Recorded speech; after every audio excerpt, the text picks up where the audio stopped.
صحیح بخاری حدیث نمبر 101۔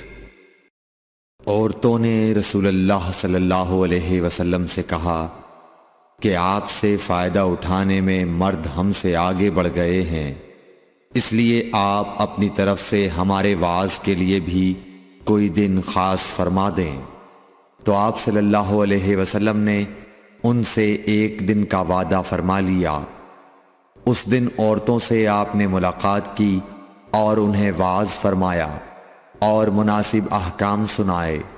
جو کچھ آپ صلی اللہ علیہ وسلم نے ان سے فرمایا تھا اس میں یہ بات بھی تھی کہ جو کوئی عورت تم میں سے اپنے 3 لڑکے آگے بھیج دے گی تو وہ اس کے لیے دوزخ سے پناہ بن جائیں گے۔ اس پر ایک عورت نے کہا اگر 2 بچے بھیج دے؟ آپ نے فرمایا ہاں، اور 2 کا بھی یہ حکم ہے۔ صحیح بخاری حدیث نمبر 103۔ نبی کریم صلی اللہ علیہ وسلم نے فرمایا کہ جس سے حساب لیا گیا اسے عذاب کیا جائے گا۔ حضرت عائشہ رضی اللہ تعالی عنہا فرماتی ہیں کہ یہ سن کر میں نے کہا کہ کیا اللہ نے یہ نہیں فرمایا کہ ان قریب اس سے آسان حساب لیا جائے گا؟ رسول اللہ صلی اللہ علیہ وسلم نے فرمایا کہ یہ صرف اللہ کے دربار میں پیشی کا ذکر ہے، لیکن جس کے حساب میں جانچ پڑتال کی گئی سمجھو وہ غارت ہو گیا۔ صحیح بخاری حدیث نمبر 104۔ رسول اللہ صلی اللہ علیہ وسلم نے اللہ کی حمد و ثنا بیان کی، پھر فرمایا کہ مکے کو اللہ نے حرام کیا ہے، آدمیوں نے حرام نہیں کیا۔ تو سن لو کہ کسی شخص کے لیے جو اللہ پر اور یوم آخرت پر ایمان رکھتا ہو جائز نہیں ہے کہ مکے میں خون ریزی کرے یا اس کا کوئی پیڑ کاٹے۔ پھر اگر کوئی اللہ کے رسول کے لڑنے کی وجہ سے اس کا جواز نکالے تو اس سے کہہ دو اللہ نے اپنے رسول کے لیے اجازت دی تھی، تمہارے لیے نہیں دی، اور مجھے بھی دن کے کچھ لمحوں کے لیے اجازت ملی تھی، آج اس کی حرمت لوٹ آئی جیسی کل تھی، اور حاضر غائب کو یہ بات پہنچا دے۔ صحیح بخاری حدیث نمبر 105۔ ایک مرتبہ ابو بکر رضی اللہ عنہ نے رسول اللہ صلی اللہ علیہ وسلم کا ذکر کیا کہ آپ صلی اللہ علیہ وسلم نے فرمایا تمہارے خون اور تمہارے مال، محمد کہتے ہیں کہ میرے خیال میں آپ نے آرادکم کا لفظ بھی فرمایا، یعنی اور تمہاری آبروئیں تم پر حرام ہیں، جس طرح تمہارے آج کے دن کی حرمت تمہارے اس مہینے میں۔ سن لو یہ خبر حاضر غائب کو پہنچا دے۔ اور محمد راوی حدیث کہتے تھے کہ رسول اللہ صلی اللہ علیہ وسلم نے سچ فرمایا۔ پھر دوبارہ فرمایا کہ کیا میں نے اللہ کا یہ حکم تمہیں نہیں پہنچا دیا؟ صحیح بخاری حدیث نمبر 106۔ رسول اللہ صلی اللہ علیہ وسلم نے فرمایا کہ مجھ پر جھوٹ مت بولو، کیونکہ جو مجھ پر جھوٹ باندھے وہ دوزخ میں داخل ہو۔ صحیح بخاری حدیث نمبر 107۔ رسول اللہ صلی اللہ علیہ وسلم نے فرمایا کہ جو شخص مجھ پر جھوٹ باندھے گا وہ اپنا ٹھکانہ جہنم بنا لے۔ صحیح بخاری حدیث نمبر 108۔ نبی اکرم صلی اللہ علیہ وسلم نے فرمایا کہ جو شخص مجھ پر جان بوجھ کر جھوٹ باندھے تو وہ اپنا ٹھکانہ جہنم میں بنا لے۔ صحیح بخاری حدیث نمبر 109۔ رسول اللہ صلی اللہ علیہ وسلم نے فرمایا کہ جو شخص میرے نام سے وہ بات بیان کرے جو میں نے نہیں کہی تو وہ اپنا ٹھکانہ جہنم میں بنا لے۔ صحیح بخاری حدیث نمبر 110۔ رسول اللہ صلی اللہ علیہ وسلم کا فرمان ہے کہ اپنی اولاد کا میرے نام کے اوپر نام رکھو مگر میری کنیت اختیار نہ کرو، اور جس شخص نے مجھے خواب میں دیکھا تو بلا شبہ اس نے مجھے دیکھا، کیونکہ شیطان میری صورت میں نہیں آ سکتا، اور جو شخص مجھ پر جان بوجھ کر جھوٹ بولے وہ دوزخ میں اپنا ٹھکانہ تلاش کرے۔ صحیح بخاری حدیث نمبر 111۔ جحیفہ کہتے ہیں کہ میں نے حضرت علی رضی اللہ عنہ سے پوچھا کہ کیا تمہارے پاس کوئی اور بھی کتاب ہے؟ انہوں نے فرمایا کہ نہیں مگر اللہ کی کتاب قرآن ہے، یا پھر فہم ہے جو وہ ایک مسلمان کو عطا کرتا ہے، یا پھر جو کچھ صحیفے میں ہے۔ میں نے پوچھا اس صحیفے میں کیا ہے؟ انہوں نے فرمایا دیت اور قیدیوں کی رہائی کا بیان ہے، اور یہ حکم کہ مسلمان کافر کے بدلے قتل نہ کیا جائے۔ صحیح بخاری حدیث نمبر 112۔ قبیلہ خزاعہ کے کسی شخص نے بنو لیس کے کسی آدمی کو اپنے مقتول کے بدلے میں مار دیا تھا۔ یہ فتح مکہ والے سال کی بات ہے۔ رسول اللہ صلی اللہ علیہ وسلم کو یہ خبر دی گئی۔ آپ نے اپنی اونٹنی پر سوار ہو کر خطبہ پڑھا اور فرمایا کہ اللہ نے مکے سے قتل یا ہاتھی کو روک لیا۔ امام بخاری رحمۃ اللہ علیہ فرماتے ہیں اس لفظ کو شک کے ساتھ سمجھو۔ ایسا ہی ابو نعیم وغیرہ نے القتل اور الفیل کہا ہے، ان کے علاوہ دوسرے لوگ الفیل کہتے ہیں۔ پھر رسول اللہ صلی اللہ علیہ وسلم نے فرمایا کہ اللہ نے ان پر اپنے رسول اور مسلمانوں کو غالب کر دیا، اور سمجھ لو کہ وہ مکہ کسی کے لیے حلال نہیں ہوا، نہ مجھ سے پہلے اور نہ آئندہ کبھی ہوگا، اور میرے لیے بھی صرف دن کے تھوڑے سے حصے کے لیے حلال کر دیا گیا تھا۔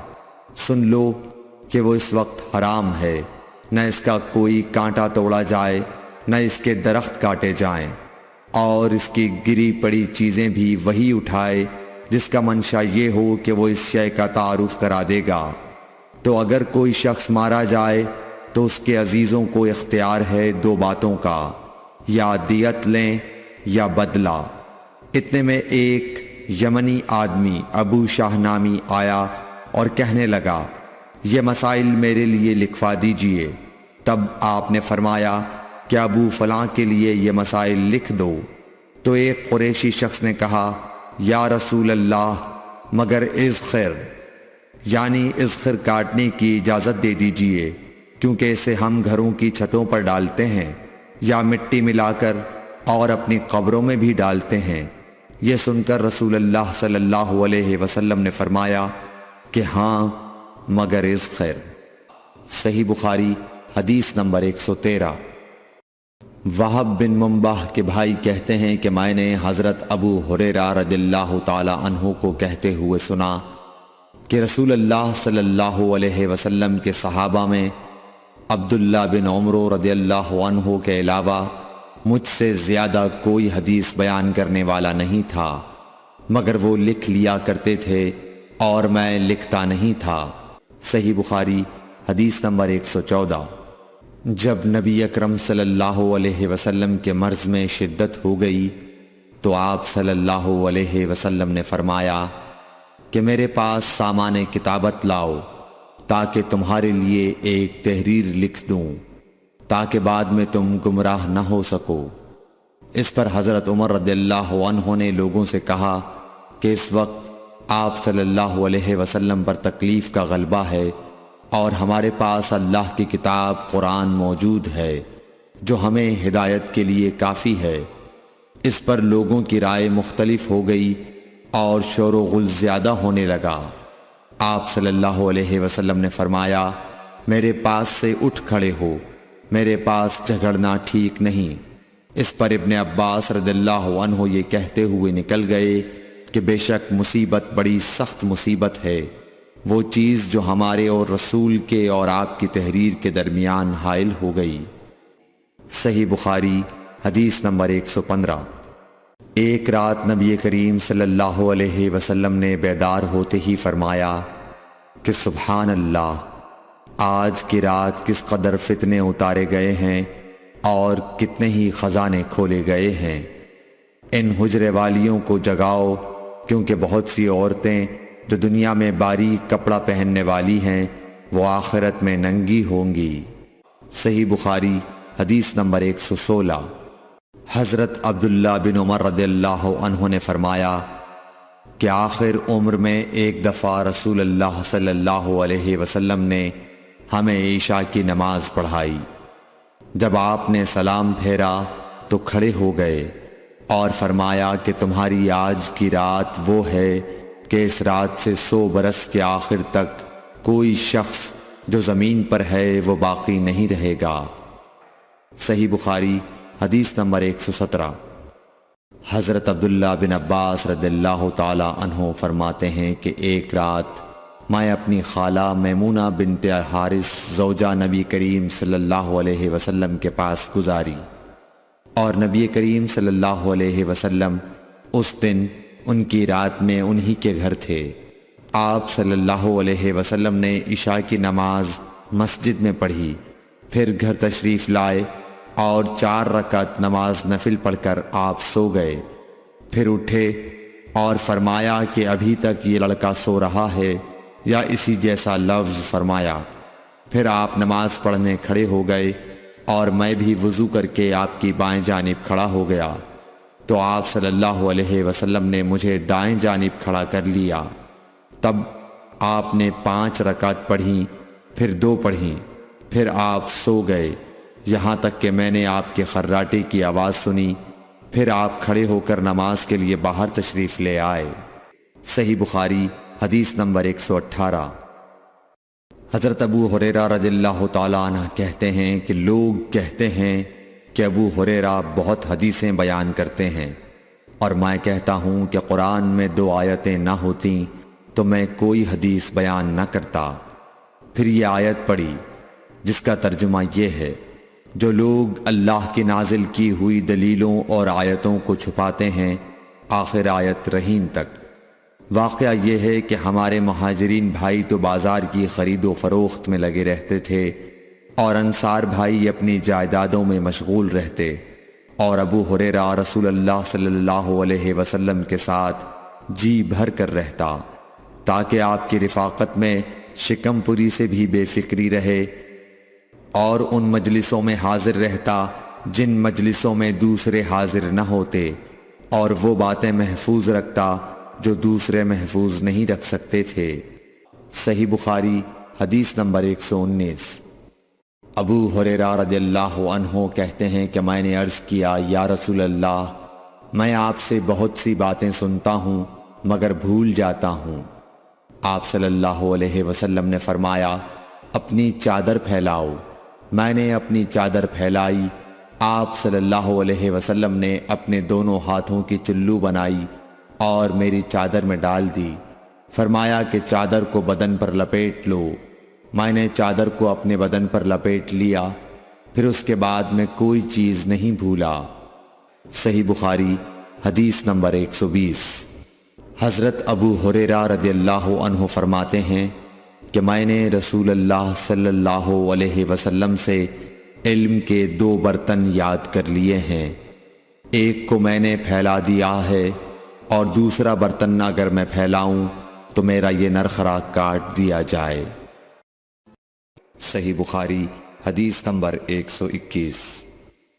نبی اکرم صلی اللہ علیہ وسلم نے حجۃ الوداع میں فرمایا کہ لوگوں کو بالکل خاموش کر دو تاکہ وہ خوب سن لیں۔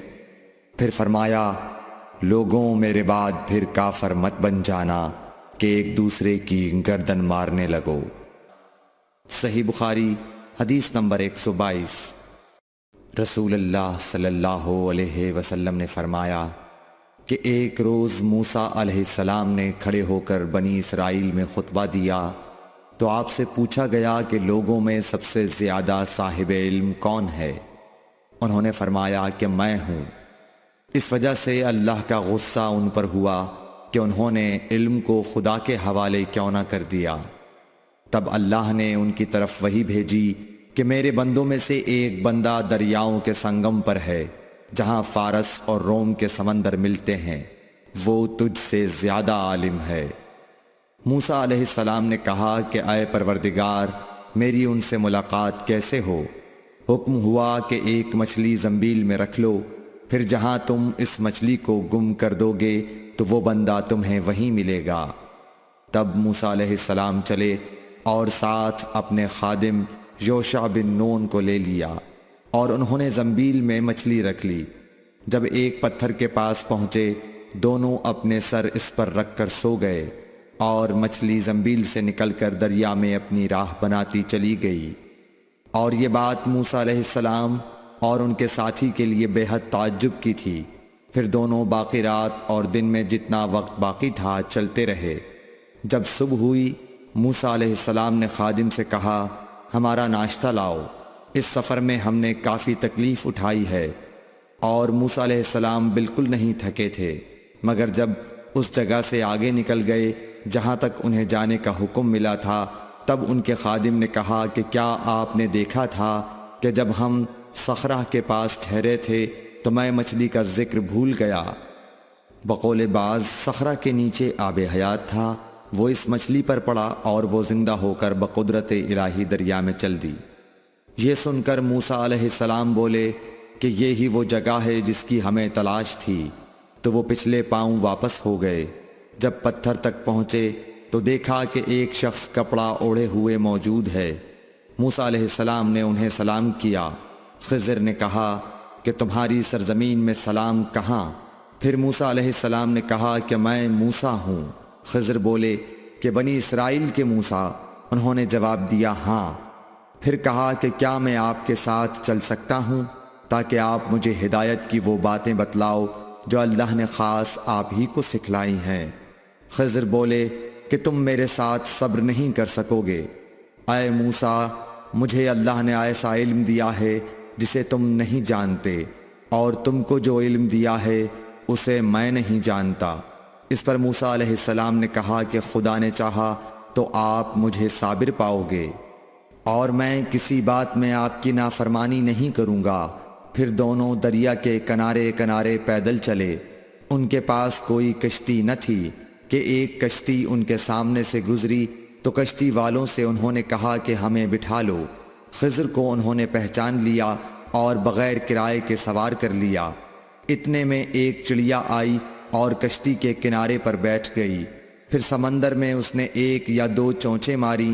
اسے دیکھ کر خضر بولے کہ اے موسیٰ، میرے اور تمہارے علم نے اللہ کے علم میں سے اتنا ہی کم کیا ہوگا جتنا اس چڑیا نے سمندر کے پانی سے۔ پھر خضر نے کشتی کے تختوں میں سے ایک تختہ نکال ڈالا۔ موسیٰ علیہ السلام نے کہا کہ ان لوگوں نے تو ہمیں کرایہ لیے بغیر مفت میں سوار کیا، اور آپ نے ان کی کشتی کی لکڑی اکھاڑ ڈالی تاکہ یہ ڈوب جائیں۔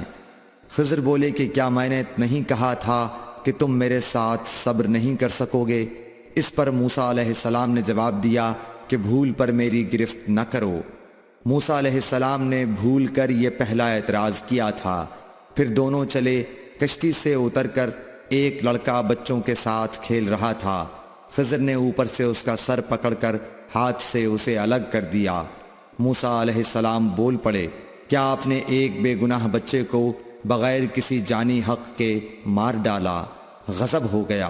خضر بولے کہ میں نے تم سے نہیں کہا تھا کہ تم میرے ساتھ صبر نہیں کر سکو گے؟ ابن عیینہ کہتے ہیں کہ اس کلام میں پہلے سے زیادہ تاکید ہے، کیونکہ پہلے کلام میں لفظ لکا نہیں کہا تھا، اس میں لکا زائد کیا، جس سے تاکید ظاہر ہے۔ پھر دونوں چلتے رہے، حتیٰ کہ ایک گاؤں والوں کے پاس آئے، ان سے کھانا لینا چاہا۔ انہوں نے کھانا کھلانے سے انکار کر دیا۔ انہوں نے وہیں دیکھا کہ ایک دیوار اسی گاؤں میں گرنے کے قریب تھی۔ خضر نے اپنے ہاتھ کے اشارے سے اسے سیدھا کر دیا۔ موسیٰ علیہ السلام بول اٹھے کہ اگر آپ چاہتے تو گاؤں والوں سے اس کام کی مزدوری لے سکتے تھے۔ خضر نے کہا کہ بس اب ہم اور تم میں جدائی کا وقت آ گیا ہے۔ جناب محبوب کبریا رسول اللہ صلی اللہ علیہ وسلم فرماتے ہیں کہ اللہ موسیٰ علیہ السلام پر رحم کرے۔ ہماری تمنا تھی کہ موسیٰ علیہ السلام کچھ دیر اور صبر کرتے تو مزید واقعات ان دونوں کے بیان کیے جاتے اور ہمارے سامنے روشنی میں آتے، مگر حضرت موسیٰ علیہ السلام کی عجلت نے اس علم لدنی کے سلسلے کو جلد ہی منقطع کرا دیا۔ صحیح بخاری حدیث نمبر 123۔ ایک شخص رسول اللہ صلی اللہ علیہ وسلم کی خدمت اقدس میں حاضر ہوا اور اس نے عرض کیا، یا رسول اللہ کی راہ میں لڑائی کی کیا صورت ہے؟ کیونکہ ہم میں سے کوئی غصے کی وجہ سے اور کوئی غیرت کی وجہ سے جنگ کرتا ہے۔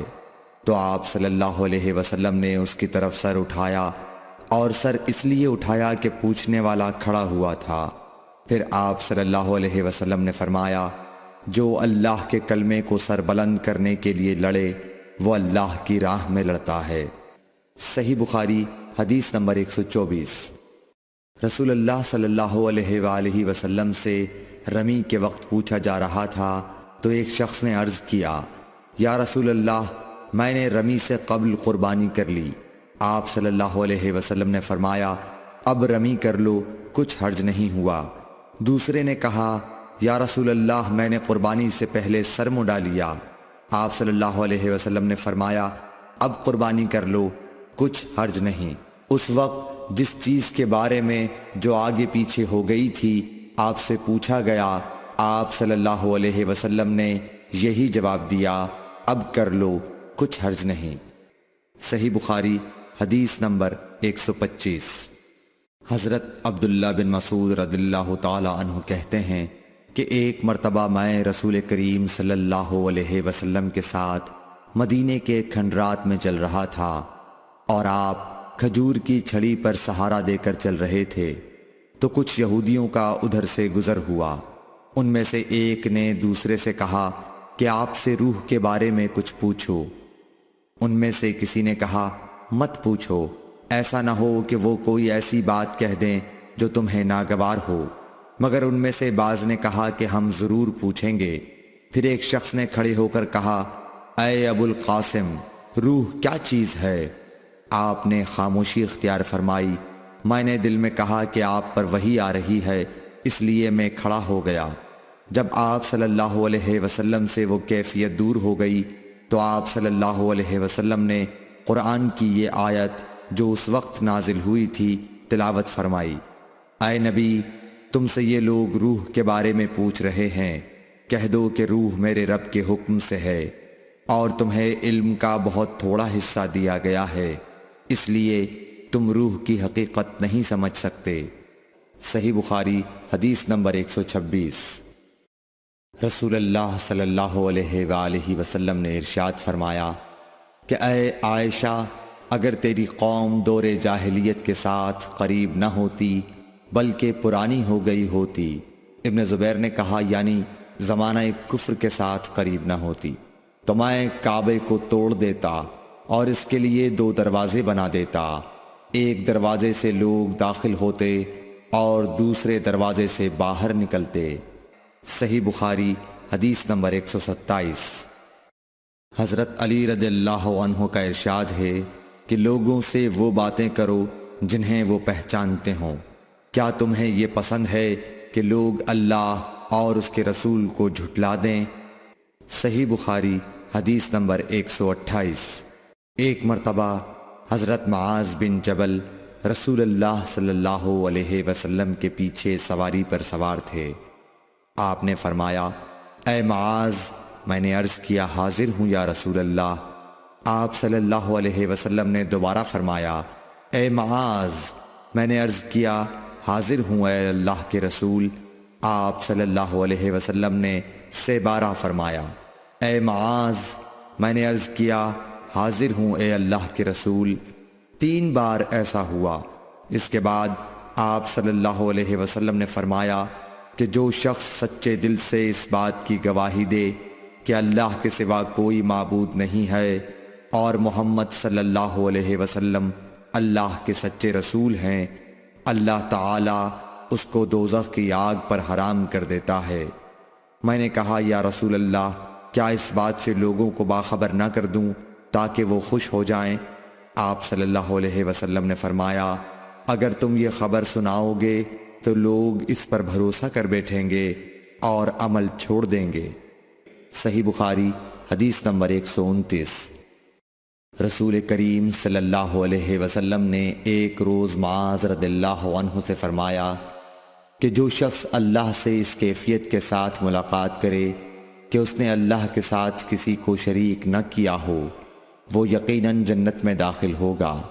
معاذ بولے، یا رسول اللہ، کیا میں اس بات کی لوگوں کو بشارت نہ سنا دوں؟ آپ صلی اللہ علیہ وسلم نے فرمایا، نہیں، مجھے خوف ہے کہ لوگ اس پر بھروسہ کر بیٹھیں گے۔ صحیح بخاری حدیث نمبر 130۔ ام سلیم نامی ایک عورت رسول کریم صلی اللہ علیہ وسلم کی خدمت اقدس میں حاضر ہوئیں اور عرض کیا کہ یا رسول اللہ، اللہ تعالی حق بات بیان کرنے سے نہیں شرماتا، اس لیے میں پوچھتی ہوں کہ کیا احتلام سے عورت پر بھی غسل ضروری ہے؟ آپ صلی اللہ علیہ وسلم نے فرمایا کہ ہاں، جب عورت پانی دیکھ لے، یعنی کپڑے وغیرہ پر منی کا اثر معلوم ہو۔ تو یہ سن کر حضرت ام سلمہ رضی اللہ عنہا نے شرم کی وجہ سے اپنا چہرہ چھپا لیا اور کہا، یا رسول اللہ، کیا عورت کو بھی احتلام ہوتا ہے؟ آپ نے فرمایا، ہاں، تیرے ہاتھ خاک آلود ہوں، پھر کیوں اس کا بچہ اس کی صورت کے مشابہ ہوتا ہے؟ یعنی یہی اس کے احتلام کا ثبوت ہے۔ صحیح بخاری حدیث نمبر 131۔ رسول اللہ صلی اللہ علیہ وسلم نے ایک مرتبہ فرمایا کہ درختوں میں سے ایک درخت ایسا ہے جس کے پتے کبھی نہیں جھڑتے، اور اس کی مثال مسلمان جیسی ہے، مجھے بتلاؤ وہ کیا درخت ہے؟ تو لوگ جنگلی درختوں کی سوچ میں پڑ گئے، اور عبداللہ بن عمر کے دل میں آیا کہ میں بتلا دوں کہ وہ کھجور کا پیڑ ہے۔ عبداللہ کہتے ہیں کہ پھر مجھے شرم آ گئی اور میں چپ ہی رہا۔ تب لوگوں نے عرض کیا، یا رسول اللہ، آپ ہی خود اس کے بارے میں بتلائیے۔ آپ نے فرمایا، وہ کھجور ہے۔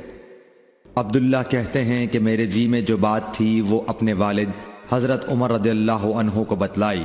وہ کہنے لگے کہ اگر تو اس وقت کہہ دیتا تو میرے لیے ایسے ایسے قیمتی سرمایے سے زیادہ محبوب ہوتا۔ صحیح بخاری حدیث نمبر 132۔ حضرت علی رضی اللہ تعالی عنہ سے روایت ہے کہ میں ایسا شخص تھا جسے جریان مزی کی شکایت تھی، تو میں نے اپنے شاگرد مقداد کو حکم دیا کہ وہ رسول اللہ صلی اللہ علیہ وسلم سے دریافت کریں، تو انہوں نے آپ صلی اللہ علیہ وسلم سے اس بارے میں پوچھا۔ آپ صلی اللہ علیہ وسلم نے فرمایا کہ اس مرض میں غسل نہیں ہے، ہاں وضو فرض ہے۔ صحیح بخاری حدیث نمبر 133۔ ایک آدمی نے مسجد میں کھڑے ہو کر عرض کیا، یا رسول اللہ، آپ ہمیں کس جگہ سے احرام باندھنے کا حکم دیتے ہیں؟ تو رسول اللہ صلی اللہ علیہ وسلم نے فرمایا، مدینے والے ذوالحلیفہ سے احرام باندھیں، اور اہل شام جحفہ سے، اور نجد والے قرن منازل سے۔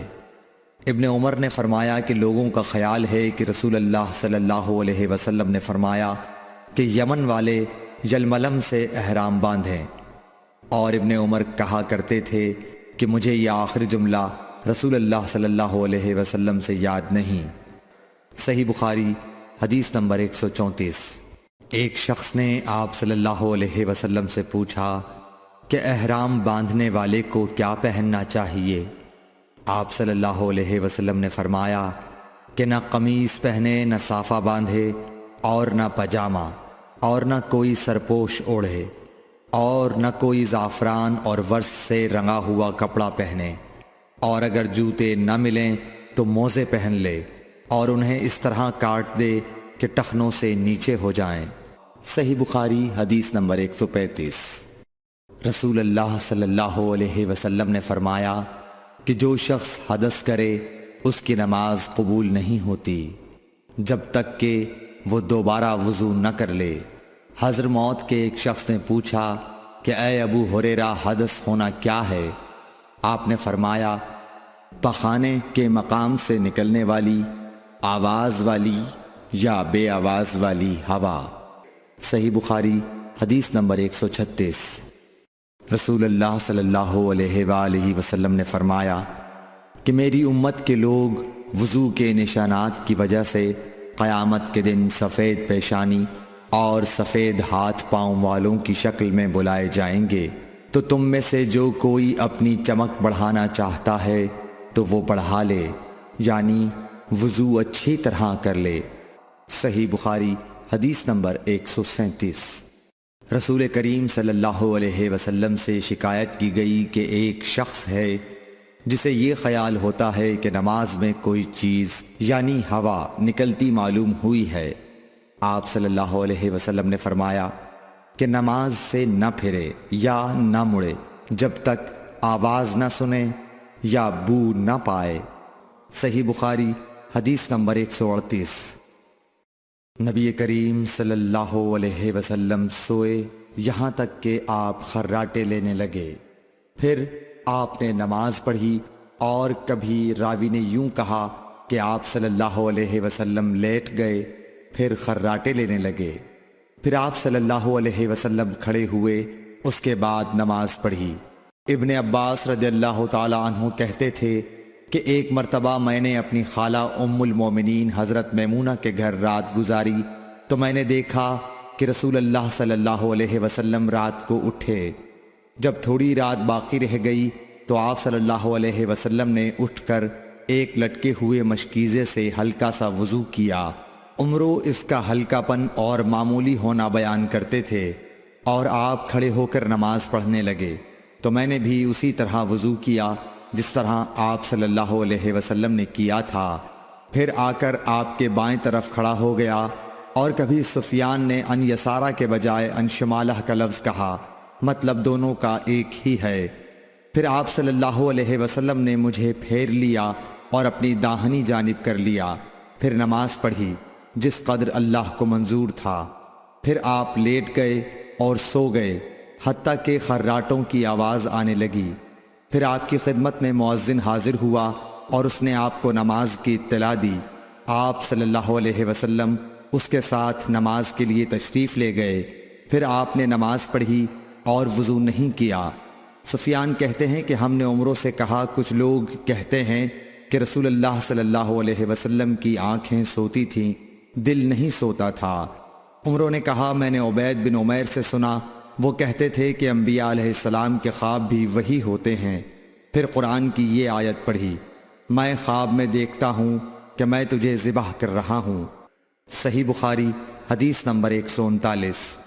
رسول اللہ صلی اللہ علیہ وسلم میدان عرفات سے واپس ہوئے۔ جب گھاٹی میں پہنچے تو آپ اتر گئے۔ آپ نے پہلے پیشاب کیا، پھر وضو کیا اور خوب اچھی طرح نہیں کیا۔ تب میں نے کہا، یا رسول اللہ، نماز کا وقت آ گیا۔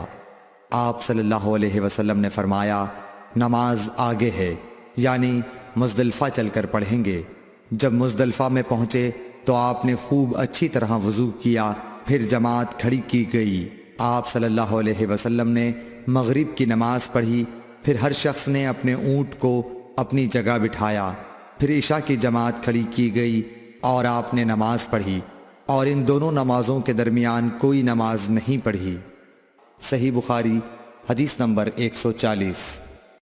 ابن عباس رضی اللہ تعالی عنہ نے وضو کیا تو اپنا چہرہ دھویا، اس طرح کہ پہلے پانی کے ایک چلو سے کلی کی اور ناک میں پانی دیا، پھر پانی کا ایک اور چلو لیا، پھر اس کو اس طرح کیا، یعنی دوسرے ہاتھ کو ملایا، پھر اس سے اپنا چہرہ دھویا، پھر پانی کا دوسرا چلو لیا اور اس سے اپنا داہنا ہاتھ دھویا، پھر پانی کا ایک اور چلو لے کر اس سے اپنا بایاں ہاتھ دھویا، اس کے بعد اپنے سر کا مسح کیا، پھر پانی کا چلو لے کر داہنے پاؤں پر ڈالا اور اسے دھویا، پھر دوسرے چلو سے اپنا پاؤں دھویا، یعنی بایاں پاؤں۔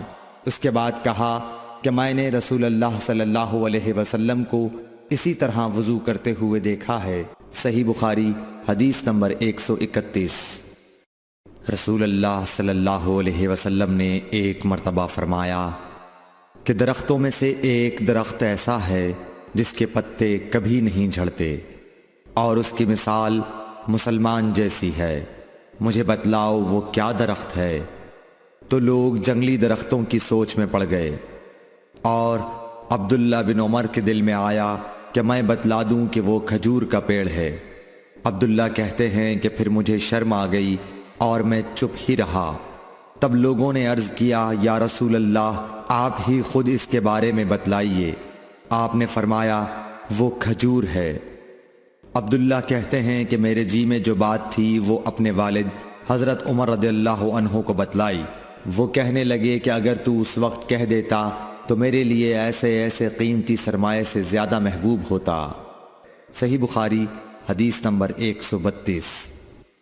حضرت علی رضی اللہ تعالی عنہ سے روایت ہے کہ میں ایسا شخص تھا جسے جریان مزی کی شکایت تھی، تو میں نے اپنے شاگرد مقداد کو حکم دیا کہ وہ رسول اللہ صلی اللہ علیہ وسلم سے دریافت کریں، تو انہوں نے آپ صلی اللہ علیہ وسلم سے اس بارے میں پوچھا۔ آپ صلی اللہ علیہ وسلم نے فرمایا کہ اس مرض میں غسل نہیں ہے، ہاں وضو فرض ہے۔ صحیح بخاری حدیث نمبر 133۔ ایک آدمی نے مسجد میں کھڑے ہو کر عرض کیا، یا رسول اللہ، آپ ہمیں کس جگہ سے احرام باندھنے کا حکم دیتے ہیں؟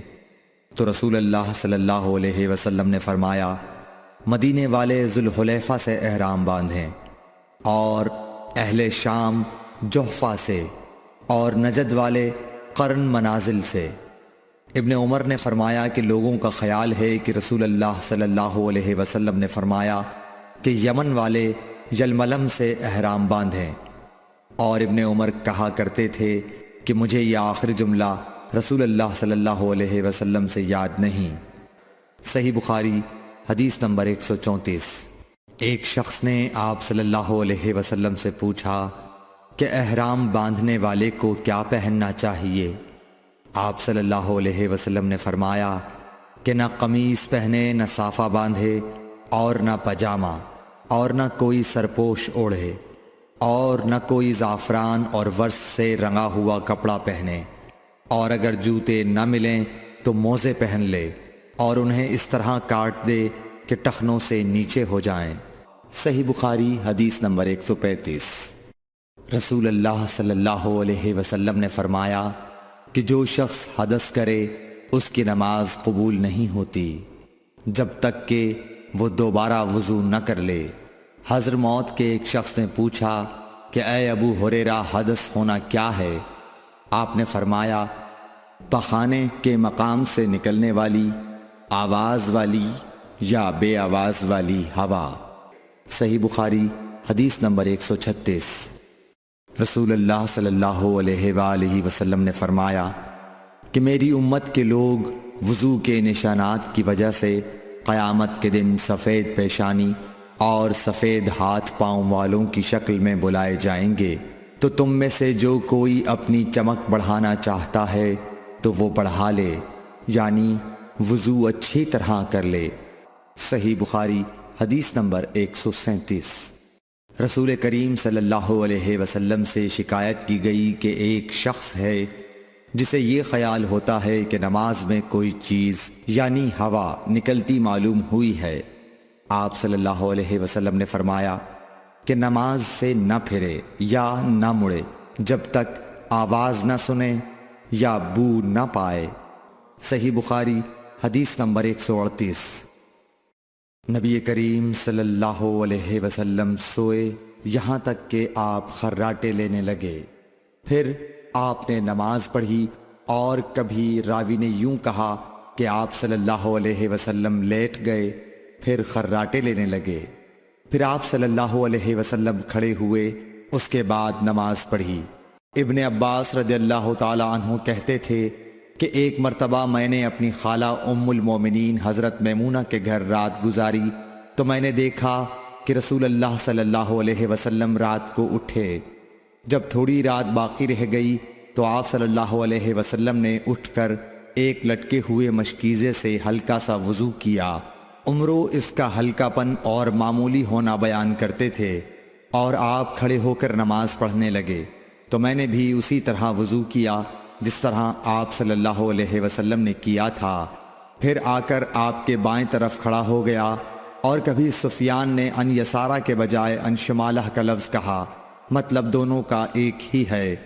پھر آپ صلی اللہ علیہ وسلم نے مجھے پھیر لیا اور اپنی داہنی جانب کر لیا، پھر نماز پڑھی جس قدر اللہ کو منظور تھا، پھر آپ لیٹ گئے اور سو گئے حتیٰ کہ خراٹوں کی آواز آنے لگی، پھر آپ کی خدمت میں مؤذن حاضر ہوا اور اس نے آپ کو نماز کی اطلاع دی۔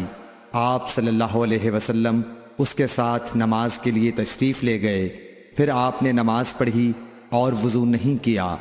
سفیان کہتے ہیں کہ ہم نے عمروں سے کہا، کچھ لوگ کہتے ہیں کہ رسول اللہ صلی اللہ علیہ وسلم کی آنکھیں سوتی تھیں، دل نہیں سوتا تھا۔ عمروں نے کہا، میں نے عبید بن عمیر سے سنا، وہ کہتے تھے کہ انبیاء علیہ السلام کے خواب بھی وہی ہوتے ہیں۔ پھر قرآن کی یہ آیت پڑھی، میں خواب میں دیکھتا ہوں کہ میں تجھے ذبح کر رہا ہوں۔ صحیح بخاری حدیث نمبر 139۔ رسول اللہ صلی اللہ علیہ وسلم میدان عرفات سے واپس ہوئے۔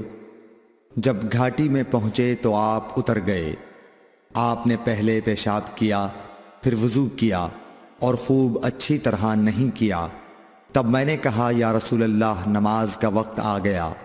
آپ صلی اللہ علیہ وسلم نے فرمایا، نماز آگے ہے، یعنی مزدلفہ چل کر پڑھیں گے۔ جب مزدلفہ میں پہنچے تو آپ نے خوب اچھی طرح وضو کیا، پھر جماعت کھڑی کی گئی۔ آپ صلی اللہ علیہ وسلم نے مغرب کی نماز پڑھی، پھر ہر شخص نے اپنے اونٹ کو اپنی جگہ بٹھایا۔ پھر عشاء کی جماعت کھڑی کی گئی اور آپ نے نماز پڑھی، اور ان دونوں نمازوں کے درمیان کوئی نماز نہیں پڑھی۔ صحیح بخاری حدیث نمبر 140۔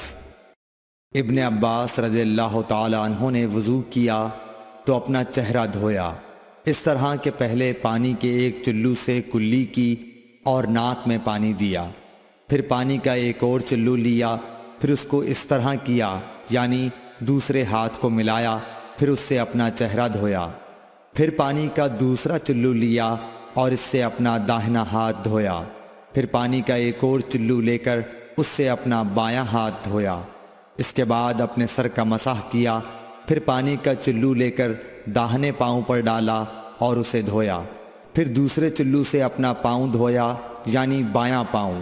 اس کے بعد کہا کہ میں نے رسول اللہ صلی اللہ علیہ وسلم کو اسی طرح وضو کرتے ہوئے دیکھا ہے۔ صحیح بخاری حدیث نمبر 141۔ نبی اکرم صلی اللہ علیہ وآلہ وسلم نے فرمایا، جب تم میں سے کوئی اپنی بیوی سے جمع کرے تو کہے، اللہ کے نام کے ساتھ شروع کرتا ہوں۔ اے اللہ، ہمیں شیطان سے بچا اور شیطان کو اس چیز سے دور رکھ جو تو اس جمع کے نتیجے میں ہمیں عطا فرمائے۔ یہ دعا پڑھنے کے بعد جمع کرنے سے میاں بیوی کو جو اولاد ملے گی اسے شیطان نقصان نہیں پہنچا سکتا۔ صحیح بخاری حدیث نمبر 142۔ رسول کریم صلی اللہ علیہ وسلم جب قضاء حاجت کے لیے بیت الخلاء میں داخل ہوتے تو یہ دعا پڑھتے، اے اللہ، میں ناپاک جنوں اور ناپاک جنیوں سے تیری پناہ مانگتا ہوں۔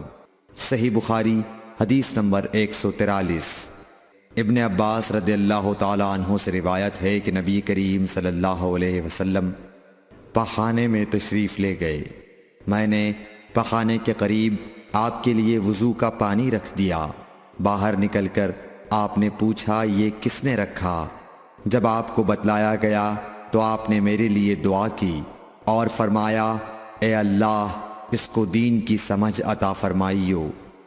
صحیح بخاری حدیث نمبر 144۔ رسول اللہ صلی اللہ علیہ وسلم نے فرمایا کہ جب تم میں سے کوئی پخانے میں جائے تو قبلے کی طرف منہ کرے، نہ اس کی طرف پشت کرے، بلکہ مشرق کی طرف منہ کر لو یا مغرب کی طرف۔ صحیح بخاری حدیث نمبر 145۔ لوگ کہتے تھے کہ جب قضاء حاجت کے لیے بیٹھو تو نہ قبلے کی طرف منہ کرو نہ بیت المقدس کی طرف۔ یہ سن کر عبداللہ بن عمر رضی اللہ تعالی عنہ نے فرمایا کہ ایک دن میں اپنے گھر کی چھت پر چڑھا تو میں نے حضرت صلی اللہ علیہ وسلم کو دیکھا کہ آپ بیت المقدس کی طرف منہ کر کے 2 اینٹوں پر قضاء حاجت کے لیے بیٹھے ہیں۔ پھر عبداللہ بن عمر رضی اللہ عنہ نے واسع سے کہا کہ شاید تم ان لوگوں میں سے ہو جو اپنے چوتڑوں کے بل نماز پڑھتے ہیں۔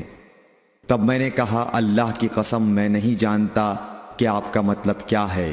امام مالک رحمۃ اللہ نے کہا کہ عبداللہ بن عمر رضی اللہ تعالی عنہ نے اس سے وہ شخص مراد لیا جو نماز میں زمین سے اونچا نہ رہے، سجدے میں زمین سے چمٹ جائے۔ صحیح بخاری حدیث نمبر 146۔ رسول اللہ صلی اللہ علیہ وسلم کی بیویاں رات میں مناصے کی طرف قضائے حاجت کے لیے جاتیں، اور مناصے ایک کھلا میدان ہے، تو حضرت عمر رسول اللہ صلی اللہ علیہ وسلم سے کہا کرتے تھے کہ اپنی بیویوں کو پردہ کرائیے، مگر رسول اللہ صلی اللہ علیہ وسلم نے اس پر عمل نہیں کیا۔ ایک روز رات کو عشاء کے وقت حضرت سودا بنت زمعہ رسول اللہ صلی اللہ علیہ وسلم کی اہلیہ جو دراز قد عورت تھیں باہر گئیں۔ حضرت عمر رضی اللہ عنہ نے انہیں آواز دی اور کہا ہم نے تمہیں پہچان لیا، اور ان کی خواہش یہ تھی کہ پردے کا حکم نازل ہو جائے، چنانچہ اس کے بعد اللہ نے پردے کا حکم نازل فرما دیا۔ صحیح بخاری حدیث نمبر 147۔ آپ صلی اللہ علیہ وسلم نے اپنی بیویوں سے فرمایا کہ تمہیں قضائے حاجت کے لیے باہر نکلنے کی اجازت ہے۔ صحیح بخاری حدیث نمبر 148۔ عبداللہ بن عمر رضی اللہ تعالی عنہ فرماتے ہیں کہ ایک دن میں اپنی بہن اور رسول اللہ صلی اللہ علیہ وسلم کی اہلیہ محترمہ حفصہ کے مکان کی چھت پر اپنی کسی ضرورت سے چڑھا، تو مجھے رسول اللہ صلی اللہ علیہ وسلم قضائے حاجت کرتے وقت قبلے کی طرف پشت اور شام کی طرف منہ کیے ہوئے نظر آئے۔ صحیح بخاری حدیث نمبر 149۔ عبداللہ بن عمر رضی اللہ تعالی عنہ نے خبر دی، وہ کہتے ہیں کہ ایک دن میں اپنے گھر کی چھت پر چڑھا تو مجھے رسول اللہ صلی اللہ علیہ وسلم 2 اینٹوں پر قضائے حاجت کے وقت بیت المقدس کی طرف منہ کیے ہوئے نظر آئے۔ صحیح بخاری حدیث نمبر 150۔ انس بن مالک رضی اللہ تعالی عنہ کہتے تھے کہ جب رسول اللہ صلی اللہ علیہ وسلم رفع حاجت کے لیے نکلتے تو میں اور ایک لڑکا اپنے ساتھ پانی کا برتن لے آتے تھے، مطلب یہ کہ اس پانی سے رسول اللہ صلی اللہ علیہ وسلم طہارت کیا کرتے تھے۔ صحیح بخاری حدیث نمبر 151۔ انس رضی اللہ تعالی عنہ کہتے ہیں کہ جب نبی کریم صلی اللہ علیہ وسلم قضائے حاجت کے لیے نکلتے، میں اور ایک لڑکا دونوں آپ صلی اللہ علیہ وسلم کے پیچھے جاتے تھے، اور ہمارے ساتھ پانی کا ایک برتن ہوتا تھا۔ صحیح بخاری حدیث نمبر 152۔ انس بن مالک کہتے تھے کہ رسول اللہ صلی اللہ علیہ وسلم پخانے میں جاتے تو میں اور ایک لڑکا پانی کا برتن اور نیزہ لے کر چلتے تھے، پانی سے آپ طہارت کرتے تھے۔ صحیح بخاری حدیث نمبر 153۔ رسول اللہ صلی اللہ علیہ وسلم نے فرمایا، جب تم میں سے کوئی پانی پیے تو برتن میں سانس نہ لے، اور جب پخانے میں جائے تو اپنی شرمگاہ کو داہنے ہاتھ سے نہ چھوئے اور نہ داہنے ہاتھ سے استنجا کرے۔ صحیح بخاری حدیث نمبر 154۔ نبی کریم صلی اللہ علیہ وسلم نے فرمایا، جب تم میں سے کوئی پیشاب کرے تو اپنا وضو اپنے داہنے ہاتھ سے نہ پکڑے، نہ داہنے سے طہارت کرے، نہ پانی پیتے وقت برتن میں سانس لے۔ صحیح بخاری حدیث نمبر 155۔ حضرت ابو ہریرہ کہتے ہیں کہ رسول کریم صلی اللہ علیہ وسلم ایک مرتبہ رفع حاجت کے لیے تشریف لے گئے۔ آپ کی عادت مبارکہ تھی کہ آپ چلتے وقت ادھر ادھر نہیں دیکھا کرتے تھے، تو میں بھی آپ کے پیچھے آپ کے قریب پہنچ گیا۔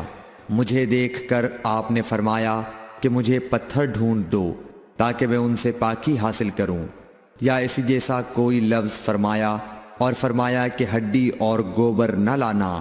چنانچہ میں اپنے دامن میں پتھر بھر کر آپ کے پاس لے گیا اور آپ کے پہلو میں رکھ دیے اور آپ کے پاس سے ہٹ گیا۔ جب آپ قضائے حاجت سے فارغ ہوئے تو آپ نے پتھروں سے استنجا کیا۔ صحیح بخاری حدیث نمبر 156۔ عبداللہ بن مسعود رضی اللہ تعالی عنہ کہتے تھے کہ نبی کریم صلی اللہ علیہ وسلم رفع حاجت کے لیے گئے تو آپ نے مجھے فرمایا کہ میں 3 پتھر تلاش کر کے آپ کے پاس لاؤں، لیکن مجھے 2 پتھر ملے، تیسرا ڈھونڈا مگر مل نہ سکا، تو میں نے خشک گوبر اٹھا لیا، اس کو لے کر آپ کے پاس آ گیا۔ آپ نے پتھر تو لے لیے مگر گوبر پھینک دیا اور فرمایا یہ خود ناپاک ہے۔ صحیح بخاری حدیث نمبر 157۔ ابن عباس رضی اللہ تعالی عنہ کہتے ہیں کہ رسول اللہ صلی اللہ علیہ وسلم نے وضو میں ہر عضو کو ایک ایک مرتبہ دھویا۔ صحیح بخاری حدیث نمبر 158۔ عبداللہ بن زید رضی اللہ تعالی عنہ بیان کرتے ہیں کہ نبی کریم صلی اللہ علیہ وسلم نے وضو میں اعضاء کو 2 بار دھویا۔ صحیح بخاری حدیث نمبر 159۔ حضرت عثمان بن عفان رضی اللہ تعالی عنہ نے پانی کا برتن مانگا اور لے کر پہلے اپنی ہتھیلیوں پر 3 مرتبہ پانی ڈالا، پھر انہیں دھویا۔ اس کے بعد اپنا داہنا ہاتھ برتن میں ڈالا اور پانی لے کر کلی کی اور ناک صاف کی، پھر 3 بار اپنا چہرہ دھویا اور کوہنیوں تک 3 بار دونوں ہاتھ دھوئے، پھر اپنے سر کا مسح کیا، پھر پانی لے کر ٹخنوں تک 3 مرتبہ اپنے دونوں پاؤں دھوئے، پھر کہا کہ رسول اللہ صلی اللہ علیہ وسلم نے فرمایا ہے کہ جو شخص میری طرح ایسا وضو کرے پھر 2 رکعت پڑھے جس میں اپنے نفس سے کوئی بات نہ کرے تو اس کے گزشتہ گناہ معاف کر دیے جاتے ہیں۔ صحیح بخاری حدیث نمبر 160۔ رسول اللہ صلی اللہ علیہ وسلم فرماتے ہیں کہ جب بھی کوئی شخص اچھی طرح وضو کرتا ہے اور خلوص کے ساتھ نماز پڑھتا ہے تو اس کے ایک نماز سے دوسری نماز پڑھنے تک کے گناہ معاف کر دیے جاتے ہیں۔ صحیح بخاری حدیث نمبر 161۔ نبی کریم صلی اللہ علیہ وسلم نے فرمایا جو شخص وضو کرے اسے چاہیے کہ ناک صاف کرے، اور جو پتھر سے استنجا کرے اسے چاہیے کہ طاق عدد یعنی 1، 3 یا 5 ہی سے کرے۔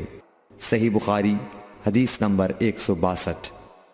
رسول اللہ صلی اللہ علیہ وسلم نے فرمایا کہ جب تم میں سے کوئی وضو کرے تو اسے چاہیے کہ اپنی ناک میں پانی دے، پھر اسے صاف کرے، اور جو شخص پتھروں سے استنجا کرے اسے چاہیے کہ بے جوڑ عدد یعنی 1 یا 3 سے استنجا کرے، اور جب تم میں سے کوئی سو کر اٹھے تو وضو کے پانی میں ہاتھ ڈالنے سے پہلے اسے دھو لے، کیونکہ تم میں سے کوئی نہیں جانتا کہ رات کو اس کا ہاتھ کہاں رہا ہے۔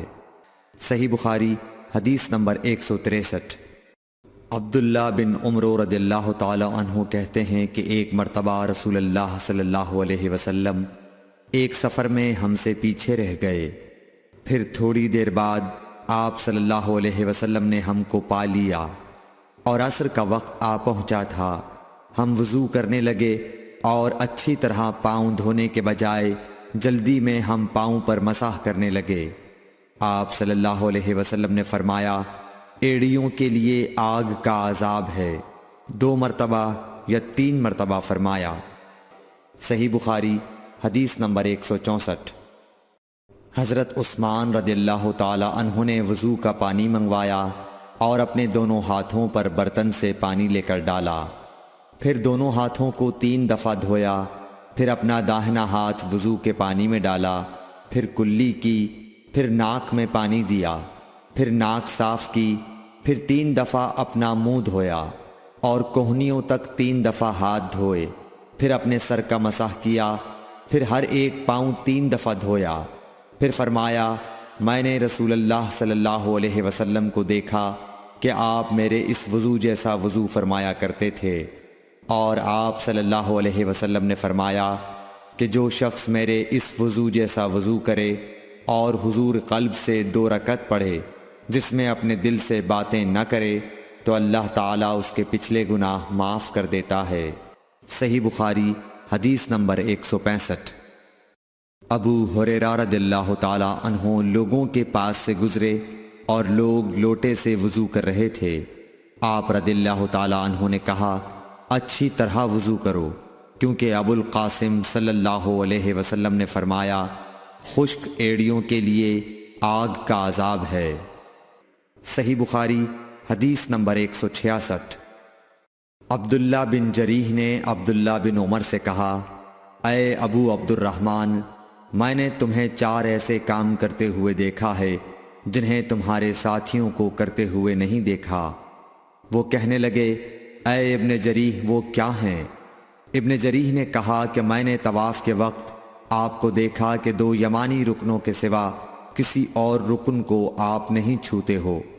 دوسرے میں نے آپ کو سبتی جوتے پہنے ہوئے دیکھا، اور تیسرے میں نے دیکھا کہ آپ زرد رنگ استعمال کرتے ہو، اور چوتھی بات میں نے یہ دیکھی کہ جب آپ مکے میں تھے لوگ ذی الحج کا چاند دیکھ کر لبیک پکارنے لگتے ہیں اور حج کا احرام باندھ لیتے ہیں، اور آپ 8ویں تاریخ تک احرام نہیں باندھتے۔ حضرت عبداللہ بن عمر رضی اللہ تعالی عنہ نے جواب دیا کہ دوسرے ارکان کو تو میں یوں نہیں چھوتا کہ میں نے رسول اللہ صلی اللہ علیہ وسلم کو یمانی رکنوں کے علاوہ کسی اور رکن کو چھوتے ہوئے نہیں دیکھا، اور رہے سبتی جوتے تو میں نے رسول اللہ صلی اللہ علیہ وسلم کو ایسے جوتے پہنے ہوئے دیکھا کہ جن کے چمڑے پر بال نہیں تھے، اور آپ انہی کو پہنے پہنے وضو فرمایا کرتے تھے، تو میں بھی انہی کو پہننا پسند کرتا ہوں۔ اور زرد رنگ کی یہ بات ہے کہ میں نے رسول اللہ صلی اللہ علیہ وسلم کو زرد رنگ رنگتے ہوئے دیکھا ہے، تو میں بھی اسی رنگ سے رنگنا پسند کرتا ہوں۔ اور احرام باندھنے کا معاملہ یہ ہے کہ میں نے رسول اللہ صلی اللہ علیہ وسلم کو اس وقت تک احرام باندھتے ہوئے نہیں دیکھا جب تک آپ کی اونٹنی آپ کو لے کر نہ چل پڑتی۔ صحیح بخاری حدیث نمبر 167۔ رسول اللہ صلی اللہ علیہ وسلم نے اپنی مرحومہ صاحبزادی حضرت زینب کو غسل دیتے وقت فرمایا تھا کہ غسل داہنی طرف سے دو اور اعضائے وضو سے غسل کی ابتدا کرو۔ صحیح بخاری حدیث نمبر 168۔ ام المومنین حضرت عائشہ رضی اللہ تعالی عنہا فرماتی ہیں کہ رسول اللہ صلی اللہ علیہ وسلم جوتا پہننے، کنگھی کرنے، وضو کرنے اور اپنے ہر کام میں داہنی طرف سے کام کی ابتدا کرنے کو پسند فرمایا کرتے تھے۔ صحیح بخاری حدیث نمبر 169۔ انس بن مالک رضی اللہ تعالی عنہ فرماتے ہیں کہ میں نے رسول اللہ صلی اللہ علیہ وسلم کو دیکھا کہ نماز عصر کا وقت آ گیا، لوگوں نے پانی تلاش کیا، جب انہیں پانی نہ ملا تو رسول اللہ صلی اللہ علیہ وسلم کے پاس ایک برتن میں وضو کے لیے پانی لایا گیا۔ رسول اللہ صلی اللہ علیہ وسلم نے اس میں اپنا ہاتھ ڈال دیا اور لوگوں کو حکم دیا کہ اسی برتن سے وضو کریں۔ حضرت انس رضی اللہ تعالی عنہ کہتے ہیں کہ میں نے دیکھا کہ آپ کی انگلیوں کے نیچے سے پانی چشمے کی طرح ابل رہا تھا، یہاں تک کہ قافلے کے آخری آدمی نے بھی وضو کر لیا۔ صحیح بخاری حدیث نمبر 170۔ ابن سیرین کہتے ہیں کہ میں نے عبیدہ رضی اللہ تعالی عنہ سے کہا کہ ہمارے پاس رسول اللہ صلی اللہ علیہ وسلم کے کچھ بال مبارک ہیں جو ہمیں حضرت انس رضی اللہ تعالی عنہ سے یا ان کے گھر والوں کی طرف سے ملے ہیں۔ یہ سن کر عبیدہ نے کہا کہ اگر میرے پاس ان بالوں میں سے ایک بھی ہو تو وہ میرے لیے ساری دنیا اور اس کی ہر چیز سے زیادہ عزیز ہے۔ صحیح بخاری حدیث نمبر 171۔ رسول کریم صلی اللہ علیہ وسلم نے حجۃ الوداع میں جب سر کے بال منڈوائے تو سب سے پہلے ابو طلحہ رضی اللہ تعالی عنہ نے آپ کے بال لیے تھے۔ صحیح بخاری حدیث نمبر 172۔ رسول اللہ صلی اللہ علیہ وسلم نے فرمایا کہ جب کتا تم میں سے کسی کے برتن میں سے کچھ پی لے تو اس کو 7 مرتبہ دھو لو تو پاک ہو جائے گا۔ صحیح بخاری حدیث نمبر 173۔ رسول کریم صلی اللہ علیہ وسلم نے فرمایا کہ ایک شخص نے ایک کتے کو دیکھا جو پیاس کی وجہ سے گیلی مٹی کھا رہا تھا، تو اس شخص نے اپنا موزہ لیا اور اس سے پانی بھر کر پلانے لگا حتیٰ کہ اس کو خوب سیراب کر دیا۔ اللہ نے اس شخص کے اس کام کی قدر کی اور اسے جنت میں داخل کر دیا۔ صحیح بخاری حدیث نمبر 174۔ رسول اللہ صلی اللہ علیہ وسلم کے زمانے میں کتے مسجد میں آتے جاتے تھے، لیکن لوگ ان جگہوں پر پانی نہیں چھڑکتے تھے۔ صحیح بخاری حدیث نمبر 175۔ عدی بن حاتم کہتے ہیں کہ میں نے رسول اللہ صلی اللہ علیہ وسلم سے کتے کے شکار کے متعلق دریافت کیا تو آپ صلی اللہ علیہ وسلم نے فرمایا کہ جب تو اپنے سدھائے ہوئے کتے کو چھوڑے اور وہ شکار کر لے تو اس شکار کو کھا، اور اگر وہ کتا اس شکار میں سے خود کچھ کھا لے تو اس کو نہ کھائیو، کیونکہ اب اس نے شکار اپنے لیے پکڑا ہے۔ میں نے کہا کہ بعض دفعہ میں شکار کے لیے اپنے کتے چھوڑتا ہوں، پھر اس کے ساتھ دوسرے کتے کو بھی پاتا ہوں۔ آپ صلی اللہ علیہ وسلم نے فرمایا پھر مت کھا، کیونکہ تم نے بسم اللہ اپنے کتے پر پڑھی تھی، دوسرے کتے پر نہیں پڑھی۔ صحیح بخاری حدیث نمبر 176۔ رسول کریم صلی اللہ علیہ وسلم نے فرمایا کہ بندہ اس وقت تک نماز ہی میں رہتا ہے جب تک وہ مسجد میں نماز کا انتظار کرتا رہے، تا وقت کہ وہ حدث نہ کرے۔ ایک اجمی آدمی نے پوچھا کہ اے ابو ہریرہ، حدث کیا چیز ہے؟ انہوں نے فرمایا کہ ہوا جو پیچھے سے خارج ہو، جسے عرف عام میں گوز مارنا کہتے ہیں۔ صحیح بخاری حدیث نمبر 177۔ رسول اللہ صلی اللہ علیہ وسلم نے فرمایا کہ نمازی نماز سے اس وقت تک نہ پھرے جب تک ریح کی آواز نہ سن لے یا اس کی بو نہ پالے۔ صحیح بخاری حدیث نمبر 178۔ حضرت علی رضی اللہ تعالی عنہ نے فرمایا کہ میں ایسا آدمی تھا جس کو سیلان مزی کی شکایت تھی، مگر رسول اللہ صلی اللہ علیہ وسلم سے دریافت کرتے ہوئے مجھے شرم آئی تو میں نے ابن الاسود کو حکم دیا۔ انہوں نے آپ صلی اللہ علیہ وسلم سے پوچھا، آپ نے فرمایا کہ اس میں وضو کرنا فرض ہے۔ صحیح بخاری حدیث نمبر 179۔ زید بن خالد نے حضرت عثمان بن عفان رضی اللہ تعالیٰ عنہ سے پوچھا کہ اگر کوئی شخص صحبت کرے اور منی نہ نکلے، فرمایا کہ وضو کرے جس طرح نماز کے لیے وضو کرتا ہے، اور اپنے وضو کو دھو لے۔ حضرت عثمان رضی اللہ تعالیٰ عنہ کہتے ہیں کہ یہ میں نے رسول اللہ صلی اللہ علیہ وسلم سے سنا ہے۔ زید بن خالد کہتے ہیں کہ پھر میں نے اس کے بارے میں حضرت علی، زبیر، طلحہ اور ابی بن کعب رضی اللہ عنہم سے دریافت کیا، سب نے اس شخص کے بارے میں یہی حکم دیا۔ صحیح بخاری حدیث نمبر 180۔ رسول اللہ صلی اللہ علیہ وسلم نے ایک انصاری کو بلایا، وہ آئے تو ان کے سر سے پانی ٹپک رہا تھا۔ رسول کریم صلی اللہ علیہ وسلم نے فرمایا شاید ہم نے تمہیں جلدی میں ڈال دیا۔ انہوں نے کہا جی ہاں۔ تب رسول اللہ صلی اللہ علیہ وسلم نے فرمایا کہ جب کوئی جلدی کا کام آ پڑے یا تمہیں انزال نہ ہو تو تم پر وضو ہے، غسل ضروری نہیں۔ صحیح بخاری حدیث نمبر 181۔ رسول کریم صلی اللہ علیہ وسلم جب عرفہ سے لوٹے تو پہاڑ کی گھاٹی کی جانب مڑ گئے اور رفع حاجت کی۔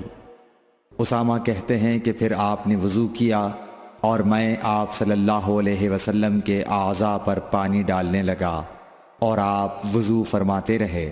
میں نے کہا یا رسول اللہ، آپ اب نماز پڑھیں گے؟ آپ نے فرمایا نماز کا مقام تمہارے سامنے یعنی مزدلفہ میں ہے، وہاں نماز پڑھی جائے گی۔ صحیح بخاری حدیث نمبر 182۔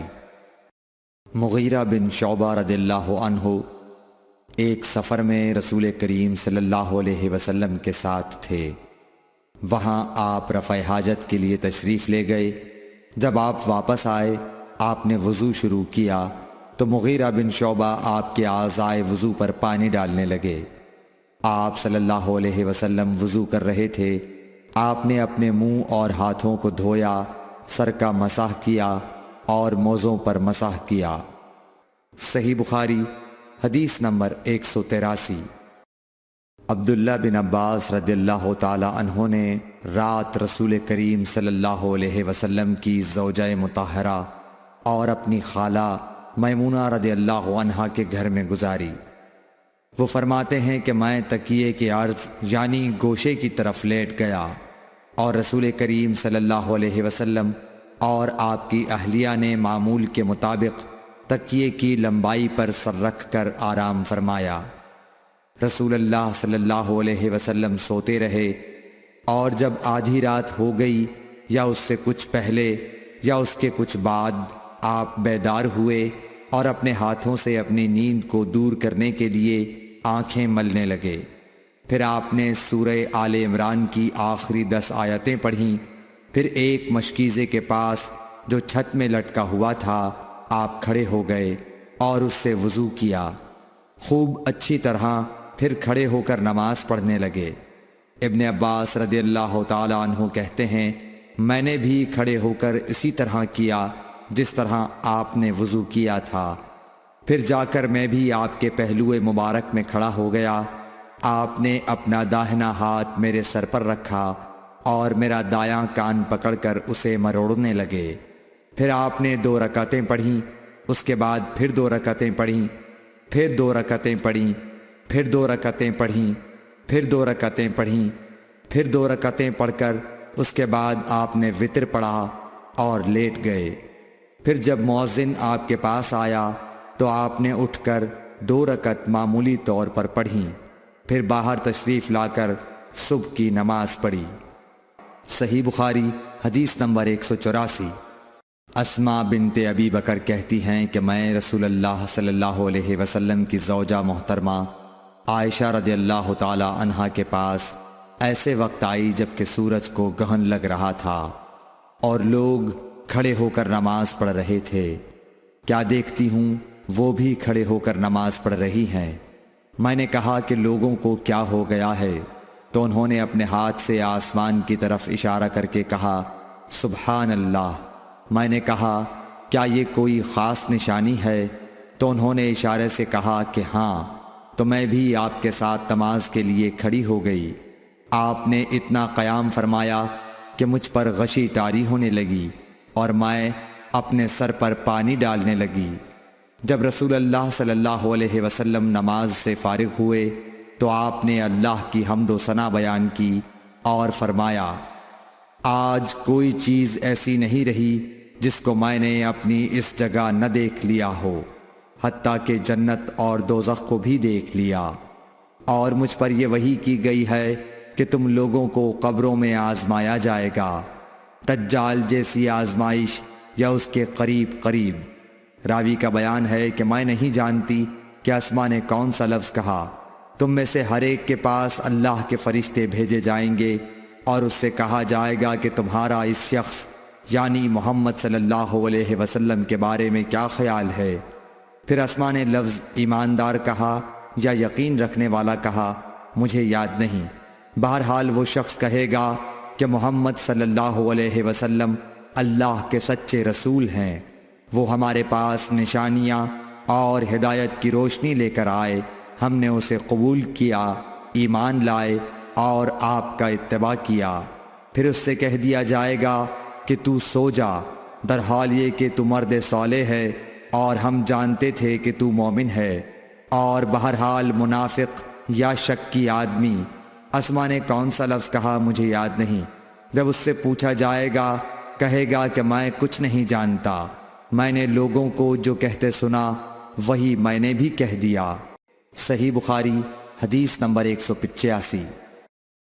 ایک آدمی نے عبداللہ بن زید رضی اللہ تعالی عنہ جو عمرو بن یحییٰ کے دادا ہیں سے پوچھا کہ کیا آپ مجھے دکھا سکتے ہیں کہ رسول اللہ صلی اللہ علیہ وسلم نے کس طرح وضو کیا ہے؟ عبداللہ بن زید رضی اللہ تعالی عنہ نے کہا کہ ہاں۔ پھر انہوں نے پانی کا برتن منگوایا، پہلے پانی اپنے ہاتھوں پر ڈالا اور 2 مرتبہ ہاتھ دھوئے، پھر 3 مرتبہ کلی کی، 3 بار ناک صاف کی، پھر 3 دفعہ اپنا چہرہ دھویا، پھر کوہنیوں تک اپنے دونوں ہاتھ 2 مرتبہ دھوئے، پھر اپنے دونوں ہاتھوں سے اپنے سر کا مسح کیا، اس طور پر اپنے ہاتھ پہلے آگے لائے پھر پیچھے لے گئے، مسح سر کے ابتدائی حصے سے شروع کیا، پھر دونوں ہاتھ گدی تک لے جا کر وہیں واپس لائے جہاں سے مسح شروع کیا تھا، پھر اپنے پیر دھوئے۔ صحیح بخاری حدیث نمبر 186۔ عمرو بن حسن نے عبداللہ بن زید رضی اللہ تعالیٰ عنہ سے رسول اللہ صلی اللہ علیہ وسلم کے وضو کے بارے میں پوچھا، تو انہوں نے پانی کا طشت منگوایا، اور ان پوچھنے والوں کے لیے رسول اللہ صلی اللہ علیہ وسلم کا سا وضو کیا۔ پہلے تشت سے اپنے ہاتھوں پر پانی گرایا، پھر 3 بار ہاتھ دھوئے، پھر اپنا ہاتھ تشت میں ڈالا اور پانی لیا، پھر کلی کی، ناک میں پانی ڈالا، ناک صاف کی 3 چلوؤں سے، پھر اپنا ہاتھ تشت میں ڈالا اور 3 مرتبہ منہ دھویا، پھر اپنے دونوں ہاتھ کوہنیوں تک دوبارہ دھوئے، پھر اپنا ہاتھ تشت میں ڈالا اور سر کا مسح کیا، پہلے آگے لائے پھر پیچھے لے گئے 1 بار، ٹخنوں تک اپنے دونوں پاؤں دھوئے۔ صحیح بخاری حدیث نمبر 187۔ ابو جحیفہ رضی اللہ تعالی عنہ کہتے تھے کہ ایک دن رسول اللہ صلی اللہ علیہ وسلم ہمارے پاس دوپہر کے وقت تشریف لائے تو آپ کے لیے وضو کا پانی حاضر کیا گیا، جس سے آپ نے وضو فرمایا۔ لوگ آپ کے وضو کا بچا ہوا پانی لے کر اسے اپنے بدن پر پھیرنے لگے۔ آپ نے ظہر کی 2 رکعتیں ادا کیں اور عصر کی بھی 2 رکعتیں، اور آپ کے سامنے آڑ کے لیے ایک نیزہ تھا۔ صحیح بخاری حدیث نمبر 188۔ ابو موسیٰ اشعری رضی اللہ تعالی عنہ کہتے ہیں کہ نبی کریم صلی اللہ علیہ وسلم نے ایک پیالہ منگوایا جس میں پانی تھا، اس سے آپ نے اپنے ہاتھ دھوئے اور اسی پیالے میں منہ دھویا اور اسی میں کلی فرمائی، پھر فرمایا تو تم لوگ اس کو پی لو اور اپنے چہروں اور سینوں پر ڈال لو۔ صحیح بخاری حدیث نمبر 189۔ محمود بن ربی جب چھوٹے تھے تو رسول اللہ صلی اللہ علیہ وسلم نے انہی کے کنویں کے پانی سے ان کے منہ میں کلی ڈالی تھی، اور عروہ نے اسی حدیث کو مسور وغیرہ سے بھی روایت کیا ہے، اور ہر ایک راوی ان دونوں میں سے ایک دوسرے کی تصدیق کرتے ہیں کہ جب رسول اللہ صلی اللہ علیہ وسلم وضو فرماتے تو آپ کے بچے ہوئے وضو کے پانی پر صحابہ رضی اللہ عنہم جھگڑنے کے قریب ہو جاتے تھے۔ صحیح بخاری حدیث نمبر 190۔ صائب بن یزید کہتے تھے کہ میری خالہ مجھے نبی کریم صلی اللہ علیہ وسلم کی خدمت میں لے گئیں اور عرض کیا کہ یا رسول اللہ، میرا یہ بھانجا بیمار ہے۔ آپ صلی اللہ علیہ وسلم نے میرے سر پر اپنا ہاتھ پھیرا اور میرے لیے برکت کی دعا فرمائی، پھر آپ نے وضو کیا اور میں نے آپ کے وضو کا بچا ہوا پانی پیا، پھر میں آپ کی کمر کے پیچھے کھڑا ہو گیا اور میں نے مہر نبوت دیکھی جو آپ کے مونڈھوں کے درمیان ایسی تھی جیسے چھپر کھٹ کی گھنڈی یا کبوتر کا انڈا۔ صحیح بخاری حدیث نمبر 191۔ عبداللہ بن زید رضی اللہ تعالی عنہ نے وضو کرتے وقت برتن سے پہلے اپنے دونوں ہاتھوں پر پانی ڈالا، پھر انہیں دھویا، پھر دھویا، یا یوں کہا کہ کلی کی اور ناک میں ایک چلو سے پانی ڈالا اور 3 مرتبہ اسی طرح کیا، پھر 3 مرتبہ اپنا چہرہ دھویا، پھر کوہنیوں تک اپنے دونوں ہاتھ 2 بار دھوئے، پھر سر کا مسح کیا، اگلی جانب اور پچھلی جانب کا، اور ٹخنوں تک اپنے دونوں پاؤں دھوئے، پھر کہا کہ رسول اللہ صلی اللہ علیہ وسلم کا وضو اسی طرح ہوا کرتا تھا۔ صحیح بخاری حدیث نمبر 192۔ عبداللہ بن زید رضی اللہ تعالی عنہ سے رسول کریم صلی اللہ علیہ وسلم کے وضو کے بارے میں پوچھا تو عبداللہ بن زید رضی اللہ عنہ نے پانی کا ایک تشت منگوایا، پھر ان لوگوں کے دکھانے کے لیے وضو شروع کیا۔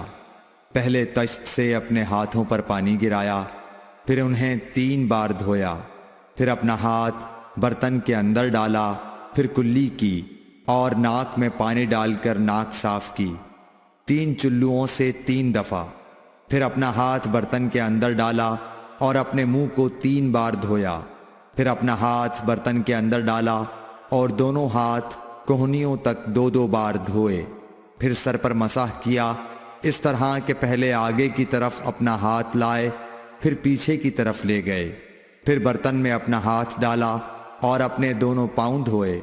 دوسری روایت میں ہم سے موسیٰ نے ان سے وہیب نے بیان کیا کہ آپ نے سر کا مسح 1 دفعہ کیا۔ صحیح بخاری حدیث نمبر 193۔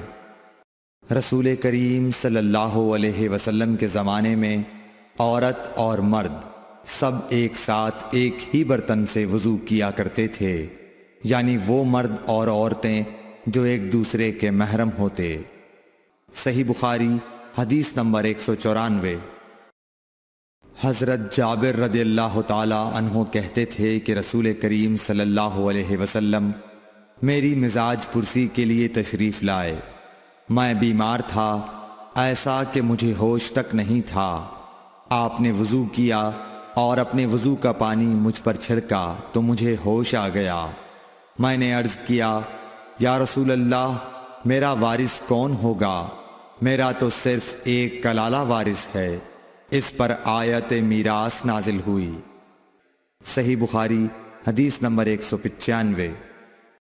ایک مرتبہ نماز کا وقت آ گیا تو جس شخص کا مکان قریب ہی تھا وہ وضو کرنے اپنے گھر چلا گیا، اور کچھ لوگ جن کے مکان دور تھے رہ گئے۔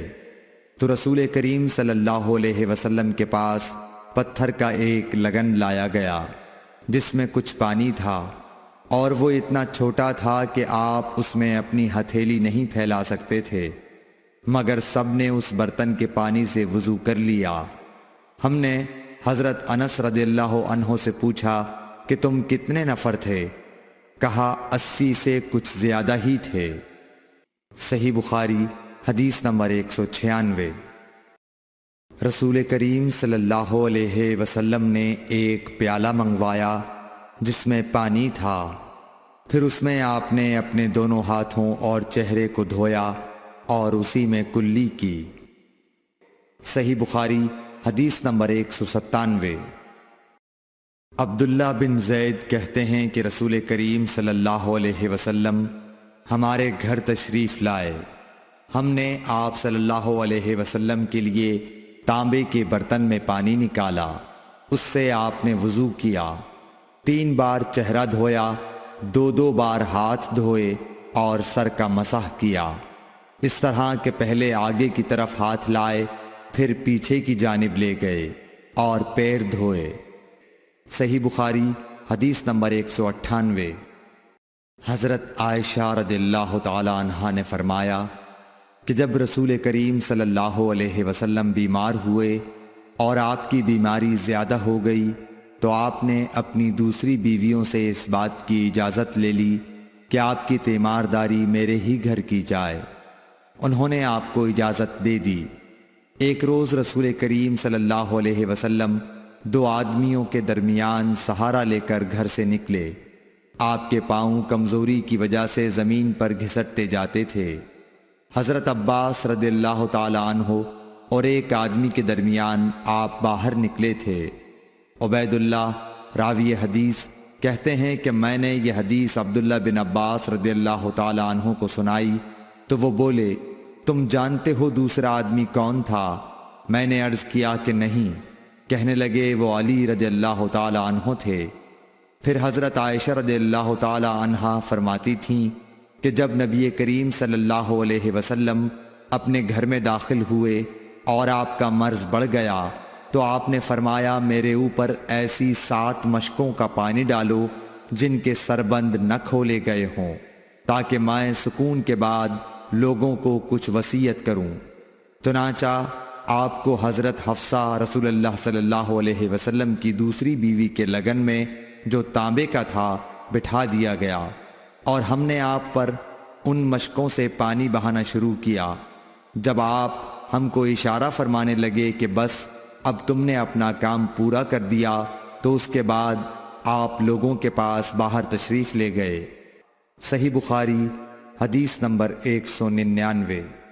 عمرو بن یحییٰ نے اپنے باپ یحییٰ کے واسطے سے بیان کیا، وہ کہتے ہیں کہ میرے چچا بہت وضو کیا کرتے تھے، یا یہ کہ وضو میں بہت پانی بہاتے تھے۔ ایک دن انہوں نے عبداللہ بن زید رضی اللہ تعالی عنہ سے کہا کہ مجھے بتلائیے رسول اللہ صلی اللہ علیہ وسلم کس طرح وضو کیا کرتے تھے۔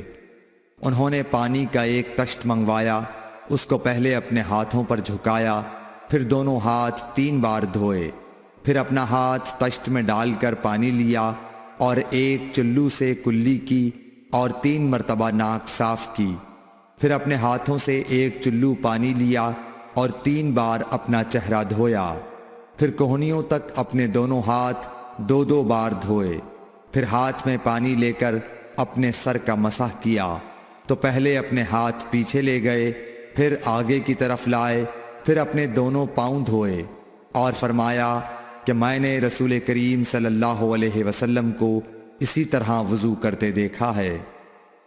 صحیح بخاری حدیث نمبر 200۔ رسول کریم صلی اللہ علیہ وسلم نے پانی کا ایک برتن طلب فرمایا تو آپ کے لیے ایک چوڑے منہ کا پیالہ لایا گیا جس میں کچھ تھوڑا پانی تھا۔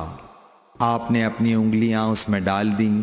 انس کہتے ہیں کہ میں پانی کی طرف دیکھنے لگا، پانی آپ کی انگلیوں کے درمیان سے پھوٹ رہا تھا۔ انس کہتے ہیں کہ اس ایک پیالہ پانی سے جن لوگوں نے وضو کیا وہ 70 سے 80 تک تھے۔